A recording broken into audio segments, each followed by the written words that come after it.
Hey guys, I'm working on the Fiero triple build now. You saw the first batch of seat, the first set of seats that are done with the black with the red trim. Now we're working on the two-tone gray seats. And I tried a first coat of paint, which was this light gray from Tamiya. And it's just not the right color for what I'm looking for. So we're going to be repainting this, and we're going to be using, instead of the light gray, we're going to be using Tamiya dark sea gray. And then for the lighter tone, we're going to try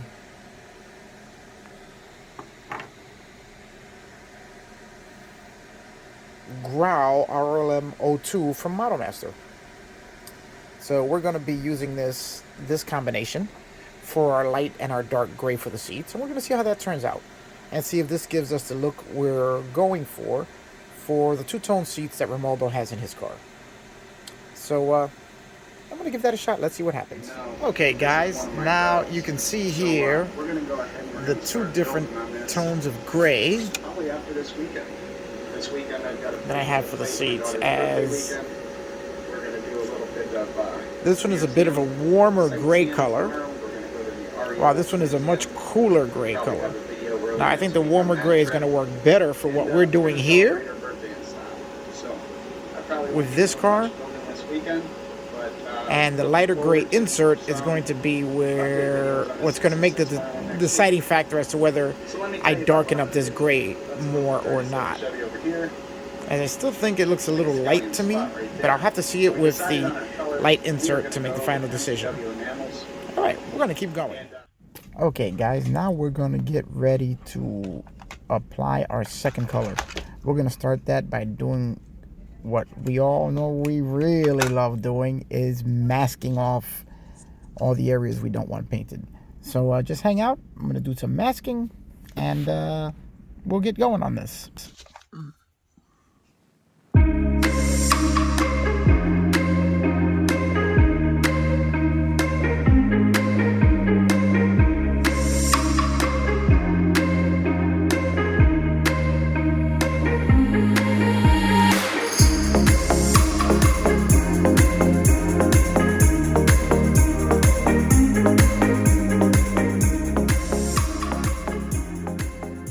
Now, I did make one change here for the lighter inset color of the seat. I decided to go with Tamiya medium gray, as I thought it was a warmer color than the other gray from Model Master, and it just seemed to match a little closer to what I was looking for the inset color. So here we go. We're going to do a little bit of painting. I'm airbrushing, just blending the color in so that we have a little bit of the darker color showing through when we get a little bit of shadowing going on. We're also going to be doing a little more detailing to the seat. So we're going to do some painting here. So hang out.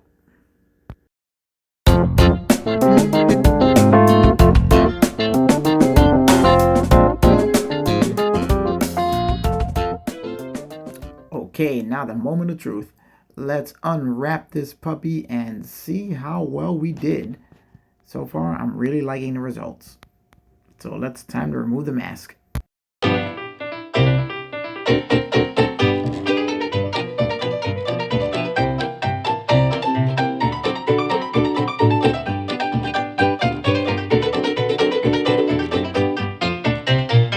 Okay, guys, here we have the finished product. I am really happy with the way this color combination came out, as the two warm grays together really do complement each other. And the paint job came out pretty good. Gonna have to do a few touch-ups here and there, but overall, I'm very, very happy with it. Now it's time to give it a semi-gloss coat to seal up all the paint and give it that leather-like luster that's not too shiny, but not dull at all. So let's take care of that.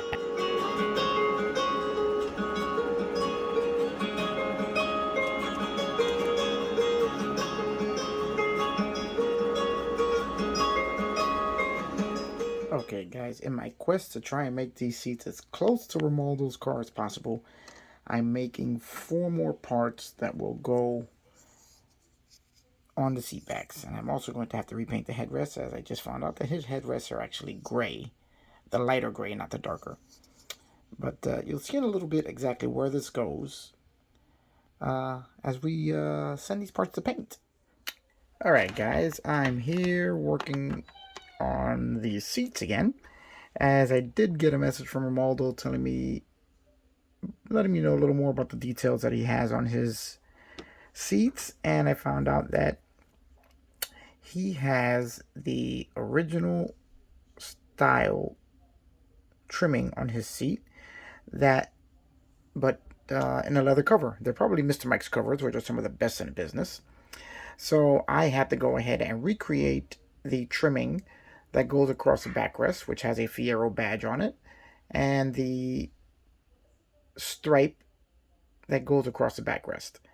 So I had to go ahead and do that. I did that by cutting it out of sheet styrene. I have a very, very thin piece of sheet styrene, probably the thinnest thing you can get. It's almost like paper. So I cut out this tiny little badge. I cut out this trim strip, installed it, and they are sewn onto the seat, so they are raised above the regular leather. So I thought that the little bit of height that these pieces have would look correct for the seat. I also went ahead and painted the headrest the same color as the inserts on the seat, because that's what he has. Didn't know that until just now. So those are painted, and we just have to give them a semi-gloss coat to even everything out. And now what we're going to do is show you what the seat, you've already seen this a bunch of times. I don't know why I'm showing this to you again. But we're going to be installing these extra parts onto the seat as I sit here. So you guys might be interested in this, or maybe not. I really don't know. But I'm going to show you anyway. So all I got to do is take this small trim strip here, which is cut out of the styrene. Now the seat has a split, has a seam on the backrest right where the trim strip should go. So lining it up is pretty easy. So all I have to do basically is put a little bit of super glue in that little gap there. If I can, where's my super glue? Right here. We just have to run a couple of drops of super glue in here. We're using a toothpick for that, as a toothpick makes a great applicator for super glue, but we're going to need a little bit more than that.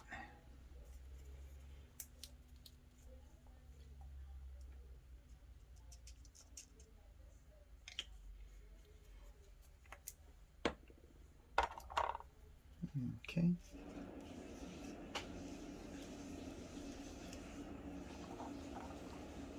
Now the earlier year seats had this trim strip in it. 88s didn't get any of these really cool trimmings, which kind of sucks for those of us who have 88s, because the older seats are just so much better looking.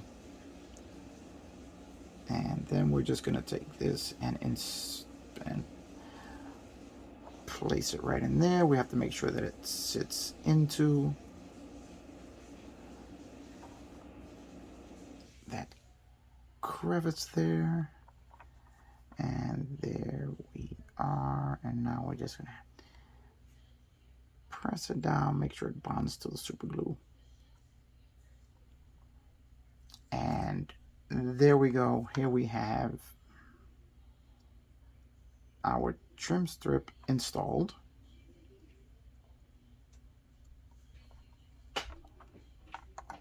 And now is the time to install the badge, which we have here.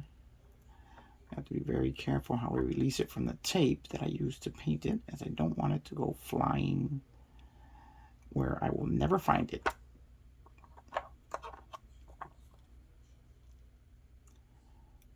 Okay. As I said, these are all made out of sheet styrene. And make sure that this trim strip is glued down securely before we go any further. And there we go. A little tough because the glue sits within the recess of that crevice, and I would have to make sure that it actually contacts the trim strip, which it doesn't really look like it's doing that. I may have to apply a little more super glue in there.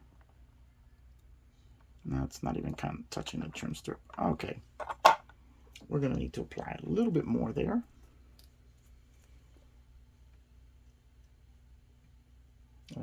Let's keep an eye on that badge, make sure it doesn't go flying anywhere.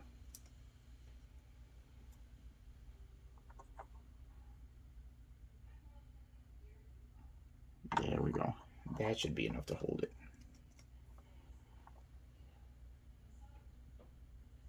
And basically what I have to do is fill the crevice in there with the super glue, and that ought to give me enough to hold on to the trim strip.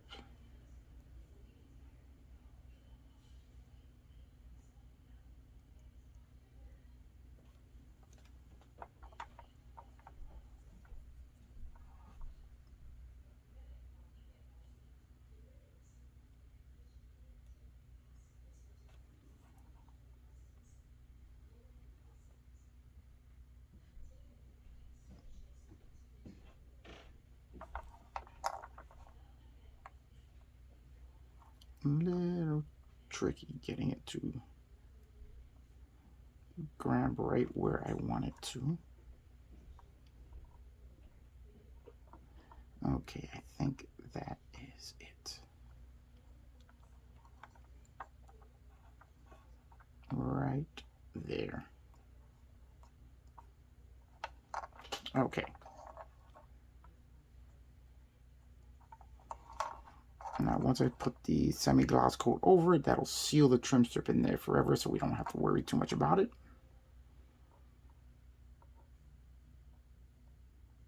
Okay, and now we just have to find approximately the center here, which I think we are right there. We're going to mark that right there, and that's where we're going to put our drop of super glue there.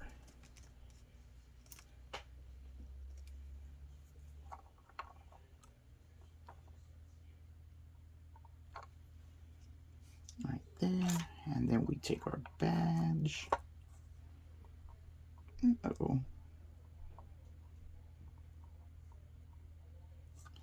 And just slide the badge right over that drop of super glue.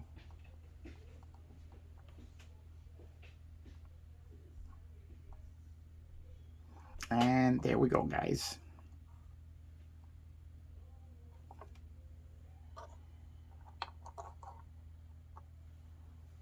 Hopefully I've got them centered enough and even enough that they'll look okay in the car.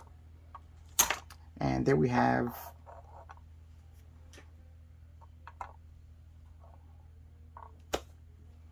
our trimming installed into the seats. All right. Now I'm just going to go and give them a nice gloss coat, semi-gloss coat, and we'll have our finished product. All right, guys, so as you see, we are back to masking off the seats. And if you're going to ask me why after I've just finished painting all of them, this is why. And this is a very good example of why patience is a virtue, as Mrs. Onyx Fiero tends to say quite a bit, because I was in such a rush just to see what the final product was going to look like that after I painted the headrests with the gray, with the lighter gray tone, I immediately went and cleared it before the acrylic paint was completely dry. And that led to our cracked leather look here, which is not what we're looking for. So, you know what this means, Batman? Back to the paint booth, Robin. So we're going to go back and respray these, and then we're going to let them dry thoroughly before we clear coat. All right, guys, back to work. Okay, now as you can see, our headrests are redone and ready for gloss coat. But this time we're actually going to fight the urge to paint it right away or gloss coat it right away, and we're going to let it dry overnight. Make sure the paint gases out and everything dries and cures thoroughly before we apply the gloss coat to it, and do the same thing we did last time and crack all the paint. So this time we're going to use our head for more than just a hammer. So those sheets are complete. So now, while we're here, let's just take a look at the full scope of the project so far. Here we have our test shot Fiero and its chassis and engine complete. Here we have Fiero Blue with its two-tone gray seats. There you can see the chassis painted in blue with the engine with its blue distributor cap.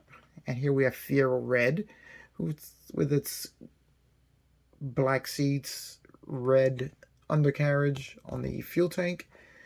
Fiero Red does have the coolant pipes, which I am working on for the other versions of the car. And Fiero Red's engine with the red distributor cap. And now we have all three interiors. Fiero Red's all black interior. The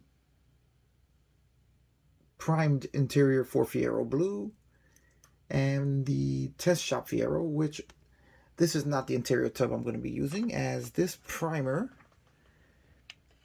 the MCW primer, which is a great primer by the way, but the color came out a little bit darker than the Tamiya primer that I'm using, so we're going to save this for a future project.